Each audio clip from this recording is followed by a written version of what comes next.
Is Keith Henry here, the PEC, with the head coach Elwyn McRoy.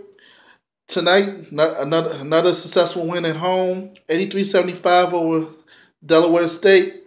Coach, as I've been trying to emphasize, they share the ball, they share the wealth, they share in the success, and that's what happened again today. Five Coppin players in double figures.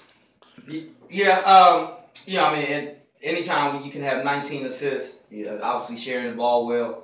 I thought, before the game, our game plan going into the game was, we wanted to push the ball a little bit more and try to score. And then we actually said we wanted to score, upper 70s, lower 80s, because we thought if we did that, we wouldn't have to play as much against their zone. We knew their zone was going to try to slow us up, and sometimes we become stagnant, which really slows the game down for us. So, we were 26-35 from the free throw line for 74%. Last game we were, I believe, almost 90% from the free throw line. So that's been a major improvement. And then the 19 assists, I think that might be a season high for us, if I'm not mistaken. Coach Chaz went off tonight, double. But then again, this is what he's capable of doing every night. You think that's the case?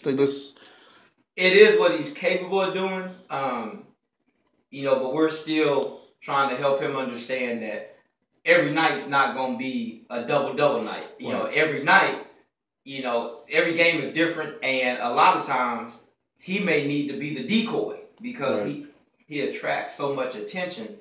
Now everybody else can feed off him, off the attention he has. So, I think, he's getting better at it. And once we can learn how to play off of him, then, we're going to continue becoming a better team. And he's improving in the case that he's been staying out of foul trouble recently. That's huge. Yes. Playing zone and doing some, mixing it up defensively, it helps him.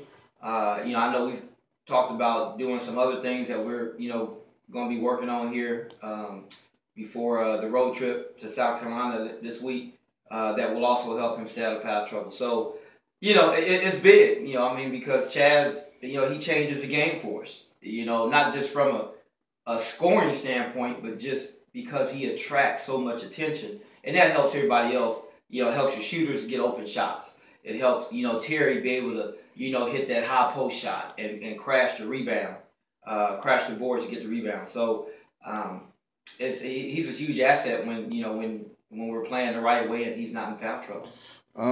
Coach, it's not just one person they're focusing on. When y'all get going, it's like pick your poison, and that has to play into your hands a lot. It does. We're a team still learning. We're trying to teach these guys, do what this team needs you to do. Not what other people think you should do, or not what you think you should do, but do what the team needs you to do. We got guys who can shoot the ball if they catch and shoot. We got guys who can penetrate. Those guys need to do that. We got, a couple bigs that can, score around the basket. Let's put them in position to do that. So as we accept what we are for this team, then we'll become, I think, the team that I think we can be, which is a pretty good team. Coach, you all coming down to the last quarter of the season, and Coach has separated into the MEAC season into 4 quarters. Y'all now the third quarter's over, 2-2.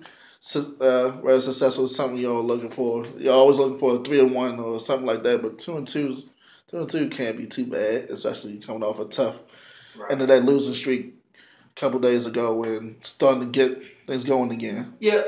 Hey, the key now is to have some momentum going down to Hampton for the MEAC tournament. I think this MEAC conference is up for grabs once you get to the tournament. I think anybody can beat anybody. So we want to have some confidence. We want to be playing our best basketball going into March 6th. We'll roll the dice out there and see what happens.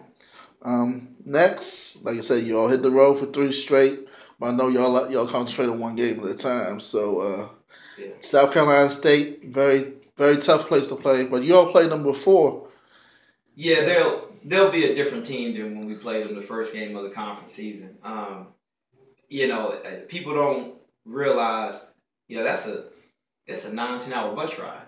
They had that bus ride coming here first. Right. And we caught them with the effects of being on the bus for 9-10 hours. And now they get that back in return. So, Saturday's game is going to be very difficult because when you're on the bus that long, you're out of rhythm. It takes you a while to get your legs going. So we need to establish our post game and hopefully guys are making some shots and hopefully we continue making our free throws because it's going to be a tough road trip. It's going to be a very tough road trip. I see Trey is kind of getting out of his struggles. Well, I don't know if 3 for 11 is getting out of your struggles, but I thought Trey took some really good shots tonight. I think he took shots that he's capable of making. I don't think he forced a lot, Again, and that's with everybody. I mean, do what this team needs you to do. Trey is one of our best shooters. We need Trey to catch and shoot when he's open. And when he does that, he's a pretty good player. And Coach, y'all limited Delaware State a bit. Y'all kept them scoreless, I think, 6 or 7 minutes in that first half. Incredible stretch to get up 14 at that point. Yeah, I thought our 1-3-1 gave him a little problem. We were, in return, we were hitting some shots. I think we did get up, 13, 14, and really had a chance to probably kind of put our foot on their throat. But we didn't. They kind of figured out how to attack the 13 and played a little bit of a different lineup. Fought their way back in the game. This was an 8-point game, but, I felt like we had control of the game throughout. But they made that run and never could really get over the hump. It kind of felt like Morgan State a little bit as far as how we were fighting our way back against Morgan, but we could never get over the hump. And at the end, we just couldn't get it done. And I think that happened with Delaware State a little bit tonight. They fought their way back in the game, but they never, if I'm not mistaken, I don't think they ever had the lead except for that first basket they scored, or the first 2 baskets they scored. And then after that, I think it was either our lead or they tied the game. So you heard them, Coach. It's Associate Head Coach Elwyn McRoy. 83-75, Coppin State defeats Delaware State. Thanks a lot, Coach. Next time I see you all, we'll be at Morgan State on February 27th. Well, hopefully we'll be riding a 4-game winning streak going into that game. So, thanks so much, Coach. I appreciate it.